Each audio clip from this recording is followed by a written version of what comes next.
Fecha o olho e imagina o seguinte: o maior império do mundo conhecido acabou de cair. Séculos de administração, estradas, impostos e governadores desmoronam. E quem derruba tudo isso não é um império mais organizado, é um exército jovem, rápido e liderado por um homem que parece não conhecer limites. Hoje a gente vai falar do Império Macedônico, a conquista mais veloz da antiguidade, criada entre 336 e 323 a.C., e que começa a se desfazer quase no mesmo instante em que atinge o auge. Para entender Alexandre, a gente precisa começar antes dele. A Macedônia, no norte da Grécia, durante muito tempo foi vista pelos próprios gregos como uma região meio periférica, meio bárbara. Eles falavam grego, mas com sotaque, participavam do mundo helênico, mas não eram exatamente aceitos no clube principal das polis como Atenas e Esparta. Só que isso muda completamente no século IV a.C., quando surge Filipe II da Macedônia. Filipe assume o trono em 359 a.C., no momento em que a Macedônia estava cercada de inimigos e instável por dentro. E o que ele faz é genial, ele não tenta copiar os gregos exatamente como eles são. Ele inova, Filipe reforma o exército, cria a famosa falange macedônica, equipada com a sarissa, uma lança gigantesca que podia chegar a 6 metros. Isso muda a lógica do combate. Ele combina essa infantaria pesada com cavalaria disciplinada, logística eficiente e treinamento constante. Enquanto as cidades gregas brigavam entre si, Filipe estava montando uma máquina de guerra profissional. E funciona. Em 338 a.C., Filipe derrota uma coalizão de cidades gregas na Batalha de Queroneia. Atenas e Tebas são vencidas e a Grécia continental passa, na prática, para a órbita macedônica.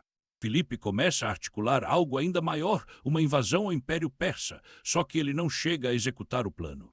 Em 336 a.C., Filipe é assassinado durante uma cerimônia, e aí entra em cena o filho dele, Alexandre, com cerca de 20 anos de idade. Alexandre III assume o trono em 336 a.C. Muita gente acha que aquele jovem não vai segurar o poder. Resultado, revoltas. Cidades gregas tentam se libertar. Alexandre responde rápido e com brutalidade estratégica. Um exemplo claro é Tebas, que se rebela e é destruída em 335 a.C. A mensagem é simples e eficiente: quem desafiar paga caro. Com a retaguarda controlada, Alexandre vira o olhar para o leste. Em 334 a.C., Alexandre cruza o Helesponto e entra na Ásia Menor. É o começo de uma campanha que parece inacreditável até hoje. A primeira grande batalha é o Grânico, ainda em 334 a.C., onde Alexandre derrota forças persas regionais. Ele não só vence, ele mostra que dá para enfrentar o império mais poderoso do mundo e sair ganhando. No ano seguinte, em 333 a.C., acontece a Batalha de Isso. Aqui o confronto é direto com o próprio rei persa, Dário III. O exército persa é numericamente maior, mas Alexandre usa o terreno, a mobilidade e o comando centralizado. Dário foge do campo de batalha, e esse detalhe é fundamental. Quando o rei foge, a aura de invencibilidade do império quebra. A partir dali, o mito do poder persa começa a rachar. Alexandre não corre atrás de Dário imediatamente. Ele faz algo mais inteligente, corta as bases de poder persas no Mediterrâneo.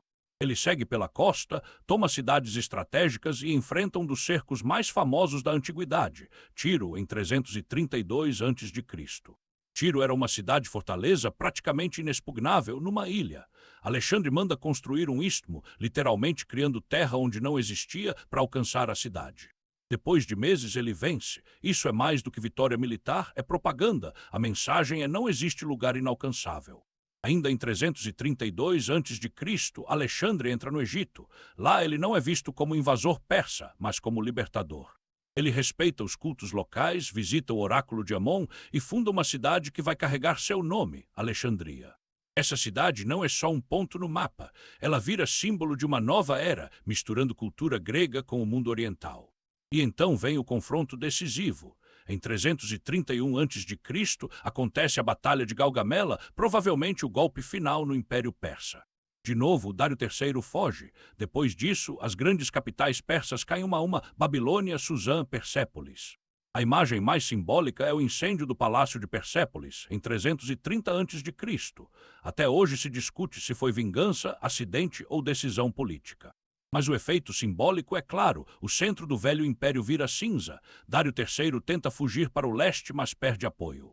Em 330 a.C., ele é capturado e morto por homens ligados à própria elite persa. Alexandre passa a se apresentar como sucessor legítimo dos reis persas. E aqui acontece uma virada importante. O Império de Alexandre não é só destruição. Ele tenta governar. Alexandre mantém estruturas administrativas persas, usa sátrapas, adota roupas e costumes orientais em certos contextos e promove casamentos entre macedônios e elites locais. Em 324 a.C., por exemplo, ocorrem os casamentos de Suzã, onde oficiais macedônios se casam com mulheres persas. A ideia é criar uma elite híbrida. Isso, claro, gera tensão. Muitos macedônios acham que Alexandre está virando persa demais. E tem outro detalhe fundamental. Alexandre nunca para. Ele segue avançando para o leste, atravessa a Pérsia profunda, entra na Bactria, na Sogdiana, enfrenta guerrilhas, casa-se com Roxana e empurra o exército até a Índia, onde enfrenta o rei Poro na Batalha do Hidáspes, em 326 a.C. Alexandre vence, mas pela primeira vez sente resistência pesada não só do inimigo, mas do próprio exército. Depois de anos de campanha, longe de casa, enfrentando clima, doenças e batalhas contínuas, os soldados se recusam a avançar mais para o leste. Alexandre é forçado a recuar. No retorno, parte do exército atravessa o deserto de Gedrósia numa marcha desastrosa que mata milhares. É um lembrete cruel. Conquistar rápido é uma coisa, sustentar a conquista é outra. Em 323 a.C., Alexandre chega à Babilônia. Ele tem planos gigantescos, reorganizar o império, novas campanhas, talvez até ir para o oeste. Mas esses planos nunca saem do papel. Em junho de 323 a.C., Alexandre adoece e morre, com cerca de 32 anos de idade. A causa exata ainda é debatida, doença, infecção, talvez veneno. O fato é que o império perde seu eixo. E aqui está o ponto-chave do episódio. O Império Macedônico era, acima de tudo, o império de um homem. Não havia uma estrutura sólida de sucessão. Alexandre não deixa um herdeiro adulto capaz de governar. Segundo a tradição, quando perguntam a quem ele deixa o império, a resposta teria sido algo como ao mais forte. Isso abre a porta para décadas de guerra. Logo após a morte de Alexandre, começam as guerras dos diádocos, os conflitos entre seus generais. O império se fragmenta. Surgem reinos como o Egito Ptolemaico, o Império Seleucida e a Macedônia Antigônida. O Império Unificado dura pouco. A herança cultural, no entanto, é gigantesca. O mundo entra no período helenístico. A língua grega se espalha do Mediterrâneo até o Oriente Médio e a Ásia Central. Cidades como Alexandria viram centros de ciência, filosofia e comércio. Ideias circulam junto com mercadorias. O choque entre culturas cria algo novo. Nesse sentido, Alexandre talvez tenha sido menos um construtor de Estado e mais um catalisador histórico. E aí vem a ironia final. Alexandre derruba o maior império do seu tempo com velocidade, ousadia e liderança pessoal. Mas o preço disso é que o império não sobrevive sem ele. O Império Persa caiu porque acumulou problemas internos e enfrentou um inimigo excepcional.